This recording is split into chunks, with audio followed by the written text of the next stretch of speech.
un chassid de Breslev. C'est un pionnier, si je peux dire, n'est-ce pas? Il habitait Aix-les-Bains. On essaye d'être. Il habitait Aix-les-Bains il y a pas mal d'années. Donc il a fait l'aliyah avec le groupe des chassides de Breslev, Rabbi Besançon, Rabbi Frach, Mimouni, il y avait aussi, non? Aussi de Lyon. Bon, il y a tout un groupe comme ça, qui ont fait un travail extraordinaire là-bas. Et ils sont montés en Eretz Israël, ils ont réalisé leur ambition. Et donc Rav Ben Shaya, Rav Asher, il vient toutes les années, donc il nous donne l'amitié de nous faire chaque fois un cours sur la pensée à Breslev. Donc Asher, je te remercie beaucoup. Et je remercie tous ceux qui sont venus aussi. Donc aujourd'hui, pour moi c'est congé. Ne vous inquiétez pas, vendredi soir on reprend si Dieu veut. Voilà, si je peux me permettre de te filmer. Sûr. Hein? Il y a d'autres personnes qui m'ont arrivé, mais bon, c'est déjà. Donc aujourd'hui on va faire un cours sur un thème très, très connu dans Breslev, qui est le thème de la Simcha. On en a bien besoin. Hein? On a bien besoin. Et en fait, toute la vie, c'est une lutte entre la tristesse et la joie. Si on peut résumer, qu'est-ce que c'est la vie? C'est ça la vie. La vie, c'est une lutte entre la joie et le mécontentement. Tout le temps, en train d'essayer de revenir vers la joie, on veut vivre avec la joie, et le monde avec ses problèmes sans arrêt, c'est comme une boussole. Rabbi Nachman dit que comme une boussole, elle revient vers le nord. Alors nous aussi, étant donné qu'on est matériel, le monde il est entièrement matériel, on revient vers la tristesse, vers le mécontentement, automatiquement. Et donc on doit remettre, comme si on dit, les pendules à l'heure. On doit tout le temps se forcer et essayer et faire des efforts pour arriver à être content. Et Rabbi Nathan de Breslev explique qu'est-ce que c'est l'exil. Qu'est-ce que c'est l'exil? On peut dire que l'exil, c'est être loin de Jérusalem. Il a une autre définition de l'exil. Il dit l'exil, c'est quand la tristesse rentre dans le cœur d'un juif. Alors ça veut dire qu'il est plus là. Il est parti à Honolulu, il est parti en Ouganda. Ça dépend du degré de tristesse. Parce qu'il y a des degrés, on peut être un peu triste, beaucoup triste, on peut être déprimé, on peut être angoissé, on peut être au bord du découragement. Donc quand la tristesse pénètre dans le cœur de quelqu'un, ça veut dire qu'il est en exil. Même s'il est au kotel. Mais il est en exil. Pourquoi? Parce que dans le cœur du juif, il y a la joie. Dans le cœur du juif, il y a la joie. D'où vient cette joie? Cette joie vient que dans le cœur du juif, il y a un sentiment de émet. Chacun, il y a une machine pour détecter le mensonge. Eh bien, le juif, il a cette machine dans son cœur et il arrive à détecter le vrai. Il a un sens particulier pour détecter le vrai, et quand il arrive à trouver ce point de vrai, alors il a une joie dans le cœur. Donc, de la même façon qu'un diamant, qu'est-ce qui différencie un diamant d'une fenêtre? Un diamant, il brille par lui-même. Même si on met un diamant dans une pièce obscure, ben le diamant il envoie de la lumière. Parce que la lumière, elle est dedans. Elle vient de lui-même. Une fenêtre, s'il reçoit une lumière extérieure, alors la fenêtre transmet la lumière, laisse passer la lumière. Mais un diamant, il n'a pas besoin de lumière extérieure. C'est la même chose. Un juif, il a un diamant dans le cœur. Ce diamant, il a une lumière. Il a une lumière. Et cette lumière, c'est une lumière du Hémet. Et c'est ça, de ça vient sa joie. de ça vient sa joie. D'où provient cette lumière qu'on a? Cette lumière provient donc du Hémet. Le Hémet, c'est aussi associé à la Emouna. Donc cette lumière provient de la foi. Mais quand est-ce que ça a commencé? Quand est-ce que ça a commencé dans l'histoire? Ça a commencé avec Avraham Avinu. Avraham Avinu, donc on voit que ce combat entre la tristesse et la joie, il commençait aussi avec Adam Arishon, que quand il a été, quand Dieu a dit une mauvaise parole pour Adam Arishon, il lui a dit tu mangeras dans la tristesse. Donc quelqu'un qui est dans la malédiction, dans cette malédiction de la parnassa, etc. Donc lui aussi, il est entouré par la tristesse. Mais en fait, ça a commencé vraiment avec Avraham Avinu. On voit que dans les parachiotes, on voit que Dieu a dit à Avraham Avinu, Lech lecha me'artzecha, umi molatecha, umi bet avicha. Ça veut dire, qu'est-ce qu'il lui a dit en fait? Il lui a dit, va-t'en de la tristesse. La tristesse, elle peut venir de pays où tu es né. Il y a des pays qui sont vraiment tristes. L'Angleterre, où le ciel il est gris toute l'année, et à 4h de l'après-midi, c'est déjà la nuit, jusqu'au lendemain matin, à 9h du matin. Alors les gens, ils sont comme ça. En Israël, il y a 300 jours par an de soleil, et alors on est comme ça, on a la simcha. Donc, il y a des pays qui amènent la tristesse. Donc, Akadosh Baruch Hu lui a dit, va-t'en de la tristesse qui vient de ton pays, mais bet avicha, mais molatecha, la tristesse qui peut être inhérente à ta conception, ou mi bet avicha. Bet avicha, c'est les parents, c'est les cousins, les cousines, les oncles, les tantes, les amis d'enfance, c'est ça, tous les gens qui ont pu dire à la personne, oui, c'est comme ça la vie, on ne peut rien faire, et tu arriveras pas de toute façon. Et il dit, oh, mais moi je crois, je veux. Non, j'en connais, il y a beaucoup qui ont dit comme toi, finalement, etc. Donc, le monde, il est plein de renoncement, de découragement, de tristesse. Et donc, Dieu, il a dit en fait à Avraham Avinu, Lech lecha, va-t'en, fuis cette tristesse, sors de cette tristesse et va vers la joie. Va vers la joie. La conséquence, c'est son fils, comment il s'appelle? Yitzhak. Donc, il a ri. Donc Yitzhak, il était dans la joie. Donc Yitzhak, il a dépassé Avraham Avinu. Et après, on arrive à Yaakov. Yaakov, il a dépassé tout le monde. Il a dépassé Avraham, il a dépassé Yitzhak. Qu'est-ce qui s'est passé avec Yaakov? La Torah dit sur Yaakov, Yagel Yaakov, Yismach Israël. C'est-à-dire, lui est arrivé à la joie. La joie, c'est, on en parle aujourd'hui, parce que Béhémet, quelqu'un qui arrive à la joie, il arrive au Olam Haba. Parce que la récompense du monde futur, c'est quoi? Il n'y a pas de manger. Il y a aussi de la tefila. Bon, on va faire des odaot, on va dire merci, etc. Mais la vraie récompense du monde futur, c'est une joie. On va être content. C'est ça la récompense. Quelqu'un a voulu faire un anniversaire. Alors on invite des amis. On veut l'aider, on veut manifester notre amitié, notre amour pour cette personne. Qu'est-ce qu'on fait? On le réjouit. Donc la joie, c'est ça la récompense du monde futur. Et donc Yaakov, il est arrivé à cette joie. D'où provient cette joie? Cette joie provient que on a un point de Emouna en chacun de nous que rien ne pourra enlever. Et tout le monde l'a. Chaque juif, il a ce point-là. On va dire comme ça, que de la même façon que il y a ce qu'on appelle le mur du son. Dans la vitesse, il y a le mur du son. Ça veut dire qu'il y a ce qu'on appelle des points de non-retour. C'est-à-dire quand on arrive à ces points-là, c'est fini, on ne peut plus revenir en arrière.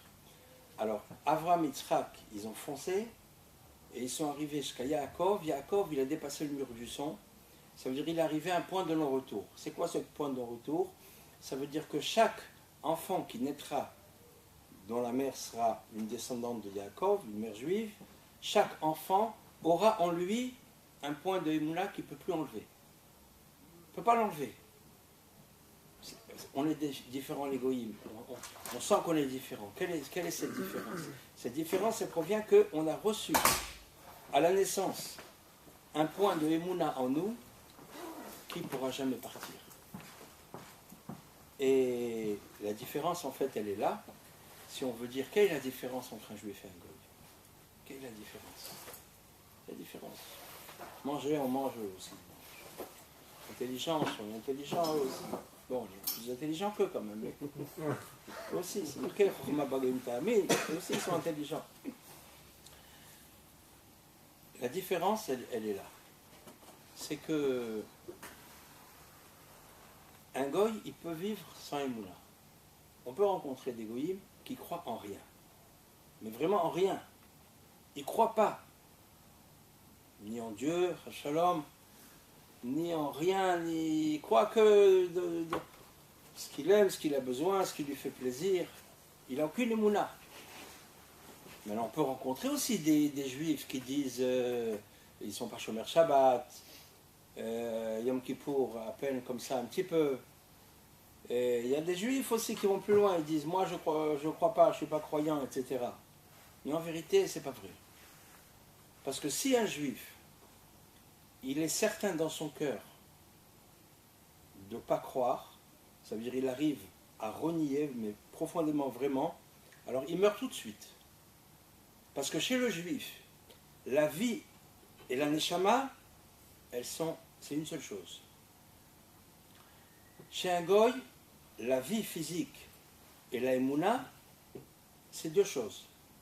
Donc lui peut avoir une vie physique parce que sa vie ne provient pas de la émouna. Tandis que nous, notre vie, elle provient de la émouna. Notre vie, elle provient du schéma Israël qu'on dit. Quand on dit le schéma Israël, Hachem, Elokeinu, Hachem, ces trois noms divins. Le premier, c'est donc Yud, et donc Hachem, c'est Yud Kevavke, ça commence par un Yud. Elokeinu, ça commence par Aleph, et Hachem, le deuxième Hachem, c'est aussi, ça commence par un Yud. Donc ça veut dire c'est Avram, Yitzhak et Yaakov. Donc quand on arrive à Avram, Yitzhak et Yaakov, eux ils sont les dépositaires de la Emouna. C'est pour ça que quand on dit Shema Israël, c'est à ce moment-là qu'on reçoit la Emouna. Parce que la Emouna, comme on a dit, c'est un point qu'on a à la naissance, mais maintenant on peut le faire grandir. On peut le laisser obscur, absent, comme des gens, si on ne le développe pas, comme n'importe quelle possibilité. Si elle n'est pas développée, elle est présente, mais elle n'est pas effective. Mais on peut le développer si on fait Torah Mitzvot, si on fait attention aux nourritures non cachères, si on fait Kiryat Shema dans les temps qu'il faut, avec les kavanot qu'il faut, donc on arrive à Echad, et on sait que le point, le Yud du Dalet, la différence entre Echad et Acher, c'est le Yud qui vient terminer la lettre Dalet. Si on enlève ce Yud, ça fait Acher, Dieu préserve, et chez nous c'est Hachem Echad, donc on arrive à la Emouna, donc on a tous dans le cœur cette foi que Hachem Echad. Et c'est de ça que vient la simcha du Klal Israël. Donc on a une simcha en nous qui est inhérente. Elle est inhérente à nous-mêmes, du fait qu'on croit dans le monde futur, on croit dans le Olam Haba, on croit qu'il y aura le Beit HaMikdash, on croit dans Mashiach, on croit que la Torah elle est nitzrite, et toute cette émouna, elle fait que on a une simcha qui est inhérente. Mais maintenant, les choses ne sont pas si faciles, parce que le Yetzer Hara, lui, il veut nous prouver le contraire. C'était ça la lutte entre l'ange de Esav et Yaakov. Sur quoi était essentiellement leur lutte? Qu'est-ce qu'il a lutté? Mais en fait, c'était un ange. Donc la lutte, elle n'était pas au niveau physique. C'est une lutte spirituelle, parce que c'était un ange. Un ange, il n'est pas matériel. Donc, sur quoi elle a...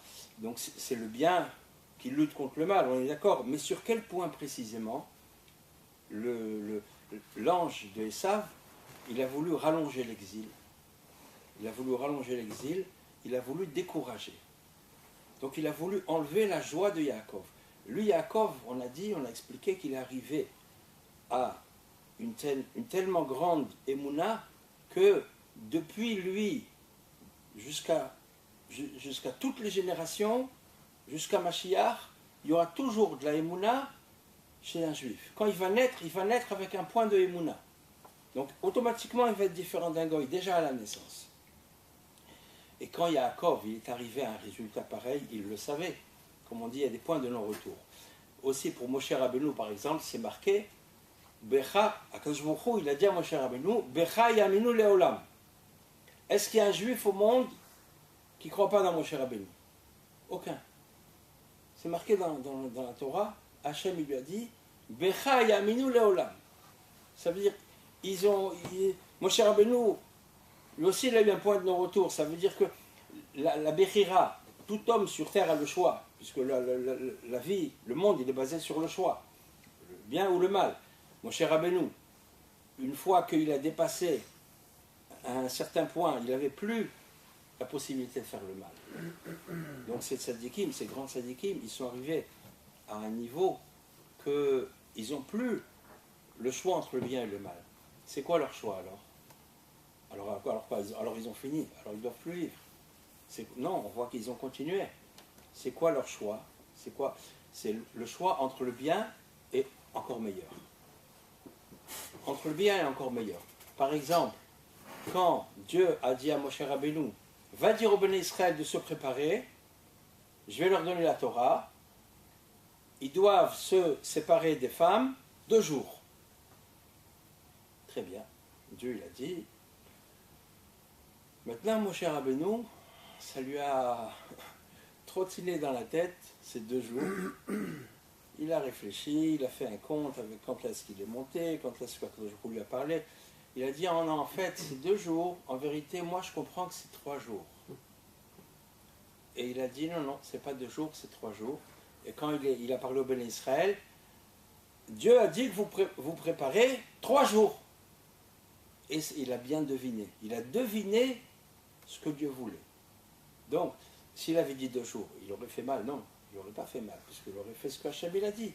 Mais il y avait quelque chose à deviner. Donc, son choix, il était entre le bien et le mieux. Donc, Yaakov aussi, lui, est arrivé à cette simcha. Donc, il avait dans le cœur cette simcha. Et c'est ça ce que le malach de Esav, Esav, lui, quand il a vendu le droit d'aînesse, il a dit Ani olach lamut, la mali bechora, puisque je vais mourir, qu'est-ce que ça va me changer d'être un bechor? Et les sages nous disent qu'il a renié la croyance du monde futur à ce moment-là. Il a renié la croyance du monde futur. Donc, on voit que c'est sur ce point que se passe toute la lutte entre la joie et la tristesse, le mécontentement. Et une preuve dans le Chumash, une preuve de ce qu'on dit maintenant, qui est mamash dans les mots du Chumash, on va voir, une preuve que essentiellement leur lutte, elle était sur ça. Lui, il voulait donc augmenter le découragement, le désespoir, la déception, et Yaakov, lui, il gardait dans le cœur, il gardait la simcha. Il gardait la simcha, il avait toujours une simcha balev, quel que soit. On sait que Yaakov a gagné dans le combat avec l'ange, même qu'il a été touché à la hanche, etc., mais il a gagné. L'ange voulait repartir pour dire une shira. Il lui a dit, non, je ne te laisse pas repartir tant que tu ne me bénis pas. Ça veut dire que maintenant, qu'est-ce que ça veut dire qu'il n'a pas laissé repartir? Il lui dit maintenant, les anges ne pourront dire un chant en haut que si nous, sur terre, on commence à faire la prière. Tant que les Bnei Israël, ici, le matin, ils n'ont pas été au Beth Knesset pour faire des louanges à Dieu, tous les malachim, ils attendent. Tous les malachim, tous les mondes supérieurs, tout est en attente, tout le monde attend que nous, on commence. Et l'ange, il a dit, laisse-moi, je dois partir, c'est arrivé mon tour de dire un chant. J'ai été créé depuis un moment, et mon tour n'était pas encore arrivé de dire un chant pour Dieu. Et maintenant, laisse-moi partir, c'est le matin, il s'est levé. Je dois aller dire mon chant pour Dieu. Il dit, non, je ne te laisse pas partir. Tant que tu ne me bénis pas. Pourquoi? Qu'est-ce que ça veut dire tant que tu ne me bénis pas? Ça veut dire que, il lui a dit comme ça. Il lui a dit, maintenant, la joie du clan d'Israël, elle commence avec moi. Puisqu'il est arrivé, Yaakov, à un point de non-retour. Ça veut dire, Yaakov, il ne pourra jamais plus être triste. C'est pas possible. Pas possible. On peut lui faire ce qu'on veut. Éliphaz, le fils de Esav, il va venir avec un ordre pour le tuer. Mais comme Yaakov, il lui avait appris la Torah, il lui a dit, prends tous mes biens, comme ça je vais être pauvre. C'est marqué qu'un pauvre, il est considéré comme mort. C'est comme si tu m'auras tué. Donc il lui a tout pris. Il n'avait plus rien. Parce qu'il a été triste de ça. Il devait rentrer, et la lutte avec Esav, etc. Non, il avait dans son cœur une joie que rien ne pouvait enlever et rien ne pourrait enlever. Et donc, comme j'ai expliqué, qu'on voit dans le Passouk, que cette lutte entre Yaakov, l'ange de Esav et Yaakov, elle était sur ce point-là, sur le point de la joie ou de la tristesse. C'est marqué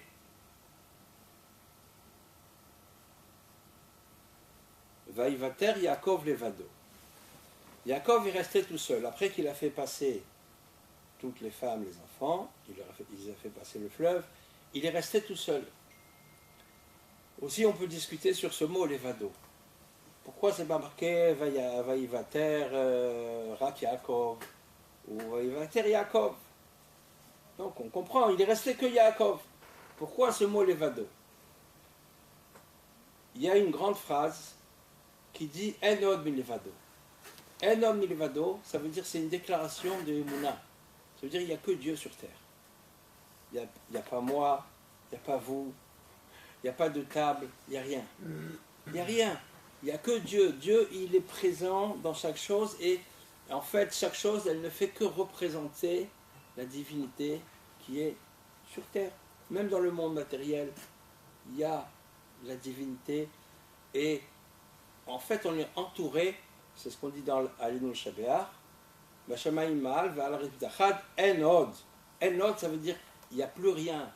Il n'y a rien d'autre que Dieu dans ce monde. Il n'y a rien d'autre. Nous, on croit qu'on voit des gens, on croit qu'on voit des voitures, mais en vérité, il n'y a que Dieu, c'est que lui qui est présent. Et c'est ça. Vayevater Yaakov levado, ça veut dire Yaakov, comme on l'a dit, il est arrivé à un point de non-retour de foi. Donc il est arrivé à ce point de En od mi levado. Ça veut dire lui, il ne disait pas c'est à cause de lui, ou c'est à cause de mes parents. Adam Rishon, il a dit c'est à cause de ma femme que Dieu m'a donné. Chacun il dit c'est la faute de l'autre. Rabbi Nachman, il enseigne un conte où il parle qu'il y a des tzadikim fous. Il faut choisir. Ou ils sont tzadikim, ou ils sont fous. Qu'est-ce que ça veut dire des tzadikim fous? Il dit oui. Adam Rishon, c'était un tzadik fou. Pourquoi? Parce que Hachem lui a dit tu as fait une faute. Il dit oui. Donc il est tzadik. Quelqu'un qui reconnaît qu'il a fait une faute et il veut s'arranger. Il est tzadik. Mais qu'est-ce qu'il a dit? Mais c'est la faute de ma femme. Donc il est devenu fou. Pourquoi tu ne prends pas la responsabilité, toi? Tu vas dire c'est la faute de l'autre. C'était vrai.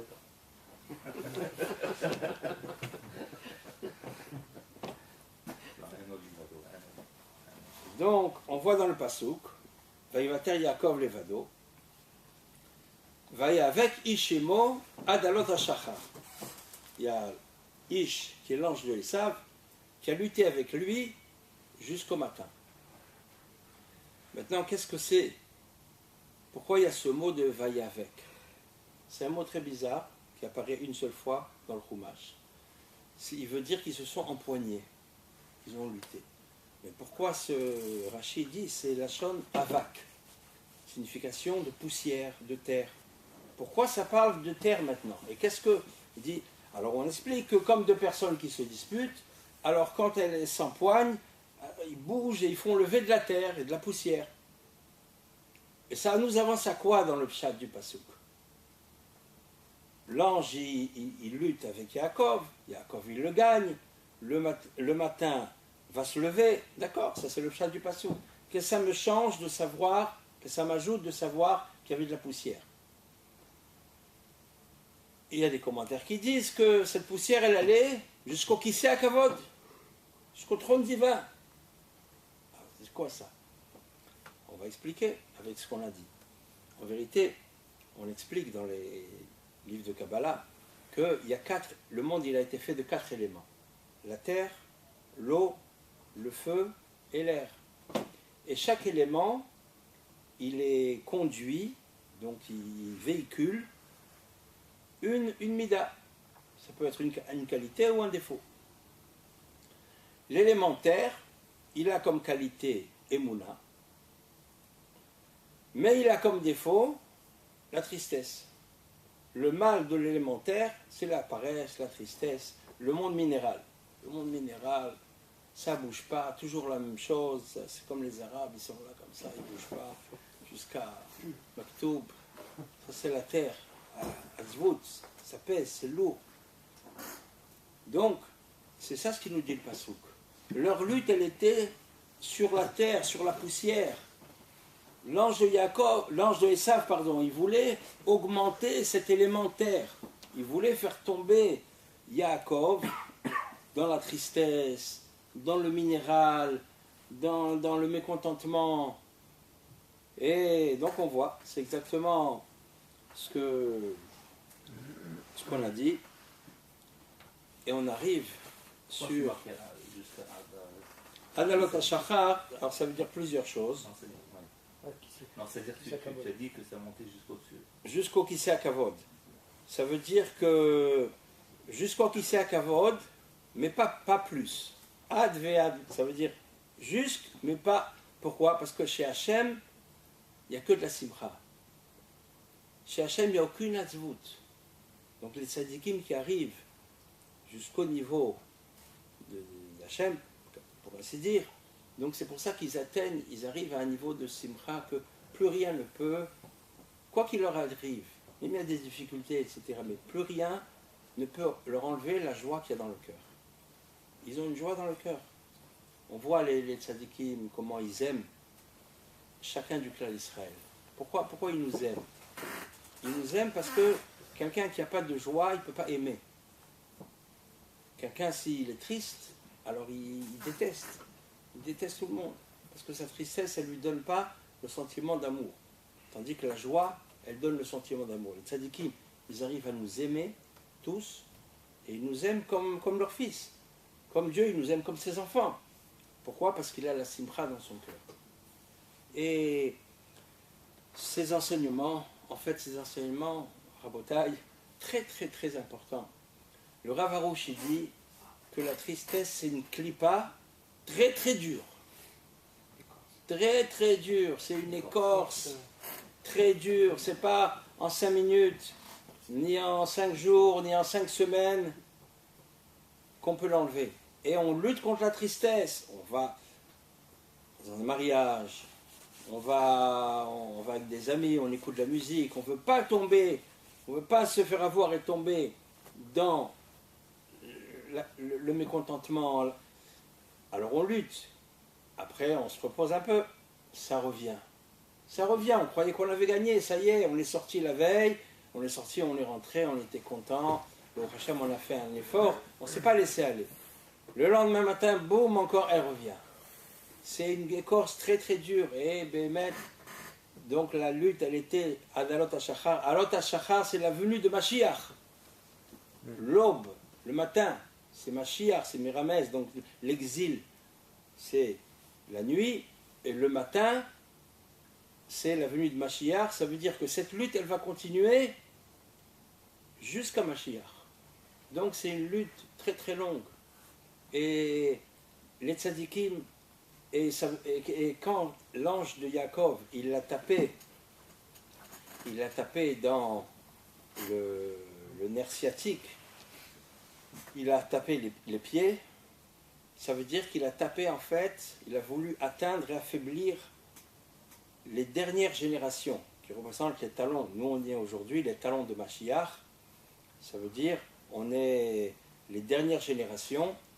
Et Rabbi Nachman, il y a 200 ans qu'il a dit ces paroles, et il a parlé, le Hari, avant Rabbi Nachman, le Hari, donc ça fait presque 500 ans qu'il y avait le Harizal, c'est lui le premier qui a commencé à parler de la Simcha. Il a dit, il faut être Bessimcha, et il faut être ensemble, et il faut avoir des amis, parce que la Simcha, c'est la Nekuda la plus importante. C'est la Nekuda, le point le plus important que tout, c'est la Simcha. Et il y a ici un commentaire de Rabbi Nachman qui explique, il explique que la Simcha, c'est le début du monde de la réparation. Ça veut dire quelqu'un qui prend conscience du problème de ce monde et qui fait un travail sur lui pour être content, pour être toujours Bessimcha, alors déjà il est dans le monde de la réparation. Et comme il explique ici, on va dire quelle est la mida la plus rapide pour arriver chez Akadosh Baruch Hu. Chaque mida tova, c'est une route. Nous on veut arriver chez Akadosh Baruch Hu. C'est ce qu'on veut. Il y a la Zrizout, il y a la Torah, il y a la Tfila, il y a la Emunah, il y a la Hanava. Tout ça, c'est des routes excellentes. Mais quelle est la route la plus rapide? Quelle est l'autoroute? Il y a une autoroute qui emmène droit, la plus rapide. C'est la Simcha. Si quelqu'un il est dans la Simcha, alors il est sur l'autoroute la plus rapide, il va direct vers Akadosh Baruch Hu. C'est marqué Misheu Sameach ou Matzliach. Quelqu'un il veut réussir dans la vie? Vous voulez réussir dans la vie? Oui, soyez joyeux. Qui ne veut pas réussir dans la vie? C'est marqué dans Sefer Hamidot, à la lettre Atzlacha, Misheu Sameach ou Matzliach. D'où est-ce qu'on apprend ça? De la paracha de la semaine. Vayeshev. Comment? Yosef. Matzliach. Kol Mashaya Ose ou Matzliach. Et on sait que Yosef Hatzadik, quand il était dans la prison, le Midrash dit qu'il dansait. Il était mépazès ou mékarker. Il dansait, il sautait. Parce qu'il faisait comme il y a des gens qui font des exercices pour se muscler, nous on fait des exercices pour être content. Rabbi Nachman il a dit, avant Purim, il y avait en Russie des décrets, il voulait prendre les Juifs à l'armée. Il a dit c'est des décrets terribles, je vois des décrets terribles, mais ça va être bientôt Purim, et nous on va chanter, on va danser, et on va taper des mains, et on va annuler tous les décrets. Et ce Purim-là, Rabbi Nachman a beaucoup dansé, et après ça il a dit j'ai réussi à repousser les décrets de 20 ans. Et c'était Bediouk. Après qu'il a dit ça, 20 ans après, le décret il est venu. Donc revenons à d'où on apprend que celui qui est content il réussit. On apprend de Yosef Hatzadik que même en prison, même dans les situations les plus difficiles, si on est content quand tout va bien, c'est bien. Il y a des gens que même quand ça va, ils ne sont pas contents. J'en connais. Mais si je peux me permettre, allez-y. Situation difficile, c'est pour les endeuillés. C'est vrai. Alors, moi, je le vis cette année parce que j'ai perdu mon père cette année. Je vais vous répondre. Et c'est compliqué.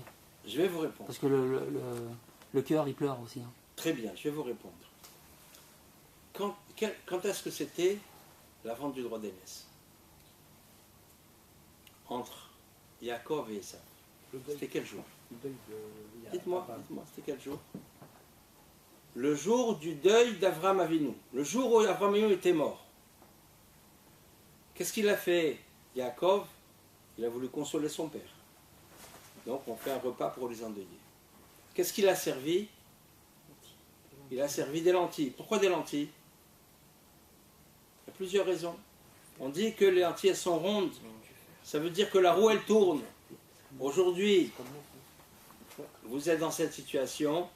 Si Dieu veut l'an prochain, vous ferez un mariage. Ça va changer. Vous n'allez pas rester sur ça. Ça va changer, la roue elle tourne. Et même quelqu'un qui est niftar, il va rester là-bas. Il ne va pas rester, il y aura très atamétim, il va se lever. Nous on y croit, c'est vrai. Et ceux qui sont en Razim, ils vont se lever les premiers. Donc, c'est vrai qu'il y a des causes d'être endeuillé. Mais il y a des consolations aussi. Il y a des consolations. Et comme vous prenez le deuil, il faut aussi prendre la consolation. Moi j'ai l'impression, cher, que l'origine de tout, c'est pas bien sûr que la simcha, c'est tout ce que tu dis, c'est pas, que l'origine de tout, c'est au contraire la émouna. Si quelqu'un a de la émouna, comme on a dit que en od milevado, alors finalement, il n'y a rien qui va le toucher, parce que n'importe quelle situation il va se trouver, comme par exemple même une situation de deuil, ben il va dire c'est Hachem, tout est Hachem. Donc j'ai l'impression que l'origine même de tout, et toutes les midotes, c'est plus la émouna. C'est-à-dire que, par exemple, dans les midas, on va dire les midas du kaas, d'accord? Alors quelqu'un, il va vouloir se mettre en colère, il dit non, un homme il est vado, c'est Hachem qui met dans cette situation. Pourquoi je vais me mettre en colère? Tout à fait d'accord. Mais ça se prépare. Tout à fait d'accord. Non, c'est une conscience. C'est facile à dire, mais c'est non, c'est une conscience. Je suis tout à fait d'accord. Moi, j'ai exprimé sous l'angle de la simcha. Mais la simcha, la joie et la émouna, sont étroitement liés. Ça peut faire. Tout à fait d'accord. Ce qu'il a dit au début. Ouais, bon, Cette simcha qui est inhérente et qui réside dans notre cœur, elle vient du point de émet qu'on a tous à l'intérieur de nous. C'est quelque chose qui est né. Donc c'est forcément c'est lié. Quand je l'ai parlé du deuil, ouais. Si je peux me permettre, Hachar. Oui, vas-y. Il parlait du deuil. Mais lorsqu'on sait que finalement c'est une période transitoire, que cette Neshama-là, finalement, elle n'est pas si éloignée, comme il a dit Rabbi Nachman à sa fille avant de partir, il a dit, dis-moi, maintenant si je suis derrière la porte, alors tu vas être encore angoissé que je ne sois pas là. Tu m'appelles, je suis derrière la porte. Il y a simplement quelque chose on ne se voit pas, mais je suis là. Alors ça, c'est vrai que c'est dans le domaine de la émouna, mais forcément ça suscite de la joie, parce que finalement la mort c'est pas une fin en soi, tout n'est pas terminé, et il y a encore un lien, il y a encore une possibilité d'aider même le défunt. Kaddish, etc. C'est des choses extraordinaires. Même une fois, il y a toute une Evraïa qui est passée devant chez Rabbi Nachman. Donc, et Rabbi Nachman, il dit le mort doit bien rigoler dans son café. Parce que il voit la tête ce monde-là, il est tellement difficile. Au moins, il est tranquille. La Neshama, elle est dans un autre monde. Elle sent mieux, elle est beaucoup plus agréable. Tout est évident. Il n'y a plus de matérialité. C'est ce qu'il a dit. On pense à tout ça, c'est vrai. C'est une conscience. C'est une conscience à avoir. C'est une conscience qu'il faut avoir dès le début. Ça travaille. Ça se travaille. Comme il a dit, c'est pas d'un coup, on va dire. C'est pas comme les Arabes. Mektoub, c'est sûr. Où ça doit aller, c'est dans la suite. Et donc, dans la paracha de cette semaine, on voit la suite. Comme on l'a dit, ce combat, il n'est pas fini. Qu'est-ce qu'il dit Yosef à ses frères? Hâtez-vous.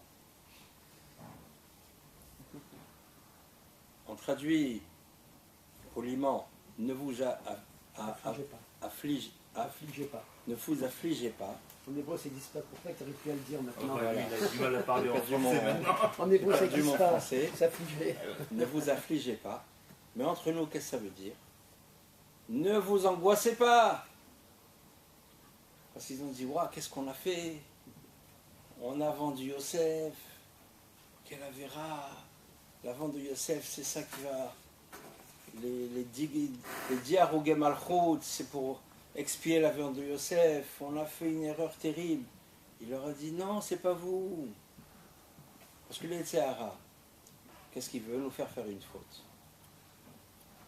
Mais qu'est-ce qu'il veut vraiment? Il veut une faute. Bon, quelqu'un il est tombé, il se reprend. Non, en vérité, il veut nous attrister. Parce qu'il sait que, comme c'est marqué, Avera Goreret Avera, une faute entraîne une autre. Mais comment une faute entraîne une autre? Parce que la faute, elle va donner de la tristesse à la personne. Elle va dire, waouh, qu'est-ce que j'ai fait? Ah, je suis cassé, etc. Donc, il va devenir triste. En vérité, lui, il veut s'arranger.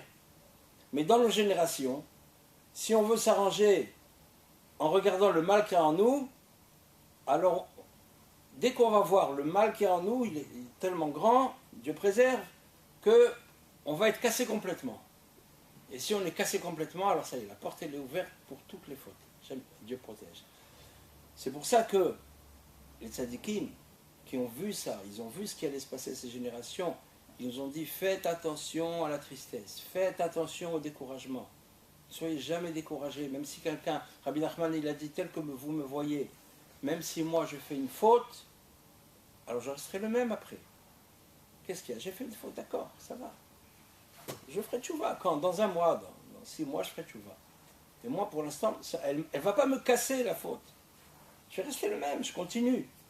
J'ai fait une erreur, je suis tombé, d'accord, mais je continue. Je fais la chose, je mets les filines, je continue. Je continue.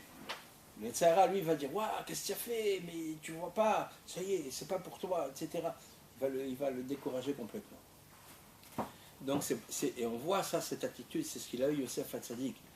Il a dit, ne vous affligez pas, et il a dit, ne vous irritez pas contre vous-même. Yosef Hatzadik, il a dit à ses frères, ces tzadikim là, comme Yosef Hatzadik, donc il est Toldot Yaakov, Yosef, il a eu tout l'héritage de Yaakov, toute la simra de Yaakov, Yosef il l'a hérité. Il a dit, ne vous irritez pas contre vous-même. Parce qu'il sait que c'est vrai que c'est comme ça qu'il faudrait faire, mais on ne peut pas. On ne peut pas. Et si les frères de Yosef s'étaient irrités contre eux-mêmes, alors ils seraient tombés, Dieu préserve, encore plus bas. Il les a avertis, ne vous angoissez pas. Et aussi, il leur a donné une grande leçon d'Emouna. Il leur a dit, vous avez médité contre moi le mal, Dieu l'a arrangé pour le bien. Ça, c'est extraordinaire. Ça veut dire que ces tzadikim-là, ils arrivent au niveau de compréhension que tout est pour le bien. Tout est pour le bien. Même quand quelqu'un il a fait des erreurs, finalement, on peut rattraper. Dieu, il rattrape toutes les erreurs. Comme il dit Rav Arush, connais ta colle. On dit dans la Mida, connais ta colle. Dieu, il achète tout. Il achète tout. Donc, Dieu, il peut rattraper toutes nos erreurs. C'est pas pour ça qu'on va en faire, absolument pas. Mais, si il y a eu des erreurs, les frères de Yosef, le Tzahara, il a été plus fort qu'eux. Il les a fait tomber dans la médisance, etc., la Sina, et ils ont fait cette erreur. Mais il leur a dit, Yosef Hatzadik, Dieu a arrangé ça pour le bien. Et il leur a dit, même j'ai noté, il a dit, ce que vous avez fait, c'était pour m'envoyer, pour préparer votre subsistance. Et il leur a dit, c'est Dieu qui a fait tout ça pour votre bien. Ça veut dire les tzadikim, ils ont la force de nous faire comprendre que même nos difficultés, elles sont pour notre bien. Alors si je sais que même mes moments difficiles, ils sont pour mon bien, j'ai plus de raison. Tout est pour le bien. Alors je vais tout prendre du bon côté. on va serrer les dents. C'est un moment difficile à passer, mais je sais que c'est pour mon bien. Alors, on va attendre que ça passe. Et voilà, Bezrat Hashem, on espère qu'on va réussir un jour à avoir Bémet la Simcha dans le cœur, Bémet. Et quelqu'un qui a Bémet la Simcha dans le cœur, alors il veut faire aucune avéra. Le Tzahara, il lui propose, il lui dit tiens, si tu faisais cette avéra, tu sais, comment tu serais content, etc. Il dit mais moi je suis déjà content. Moi j'ai la Simcha dans mon cœur, j'ai pas besoin d'avéro, j'ai pas besoin d'argent, j'ai pas besoin. Donc, Bezrat Hashem, qu'on arrive à avoir une vraie simcha amitique dans notre cœur, qu'on arrive à la construction du Beth Amikdash, à la simcha de Beth HaShoeva. Amen. Amen ve Amen.